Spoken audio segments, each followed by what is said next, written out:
crime news on HLN. Want to hear from you on this one. Mugshots, again, not the most flattering photos.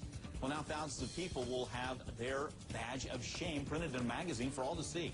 Here it is, published in Illinois. It's called the Sinful Saints Quad Cities. Only the photos in the actual magazine, they're not blurred. We're blurring them here for you. Well, we just don't want people who, only been arrested, not convicted. We don't want their faces out there. Now, here's what we have here. These booking photos, it's public record, but printing them, is this the way to go? How is it helping? And some of the captions with some of these are pushers and users, drunk tank, sticky fingers. So what do you think? Is this going too far, or is it fair game? Could it help? You get some people humiliated. Maybe they'll think twice. Could it help deter crime? Call us. 1-877-TEL-HLN is the number. Join me to talk about it, the founder and co-owner of Sinful Saints of the Quad Cities. RJ is with us. Mark Eiglar's will join us in a minute as well, get a legal perspective. First off, RJ, we can't use your full name. Are you concerned? Are there some angry people with you? Or what's been the reaction? Are people supporting you or for you or against you? They've actually been supporting me pretty well. I honestly haven't received any too negative about it.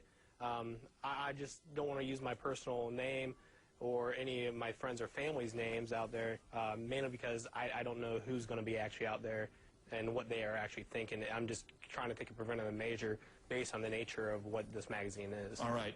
I understand. Gotcha. Number one goal for you here, is it to make money? Is it to help deter crime? Talk to us here. It's definitely to deter crime. I've been working with Crime Stoppers in my hometown, and I'm trying to actually catch a lot of these criminals that are actually wanted already in my hometown. And I just felt that there wasn't enough going on with that in my neighborhood. And after I released this magazine, my local police department has actually been getting a lot of tips on a lot of the criminals that I put into my paper.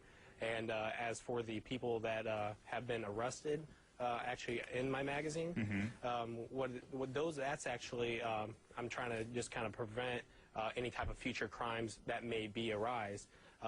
Everyone is innocent in my magazine until proven guilty, except for the people that are in the Crime Stoppers section. Do you state that in the magazine? Local authorities. Do you state that near the picture?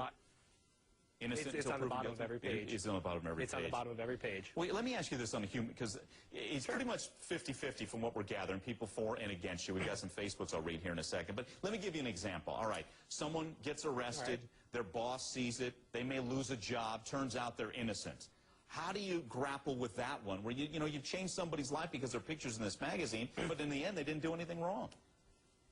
Well, sir, actually, I'm getting all my information off a public website in my hometown from Scott County, Iowa's national website, or website from the jail. Everything that's going in my magazine is directly on their website. All I'm doing is just putting it into a different format on paper and putting it into other people's hands that might not have a computer or just might not, maybe can't even afford to get the internet. They just walk around town. It's a free publication in my hometown. I'm not making any money off this. I'm actually taking money out of my own pocket for it, and I'm hoping that the advertisers that are in my magazine can actually help me make this into a magazine that I can put out more frequently rather than monthly. Are you concerned someone's going to send a lawsuit your way? You feel legally vulnerable in any way? I don't believe I'm legally vulnerable due to the fact that this is public knowledge. I'm not doing anything different than the website for the county is actually doing. Like I said, I'm just taking the information and putting it on paper rather than on a website. Okay. Well, RJ, thanks for taking time. Again, folks, split 50-50. We'll read some Facebooks here in a minute. I want to get a legal perspective now from Mark Eiglar. Mark, I just asked about possible lawsuits. Should he be fearful, or is he okay legally? Well, he should be fearful because there's always lawyers to bring lawsuits. However, I think he's on solid legal footing. He's allowed to do this.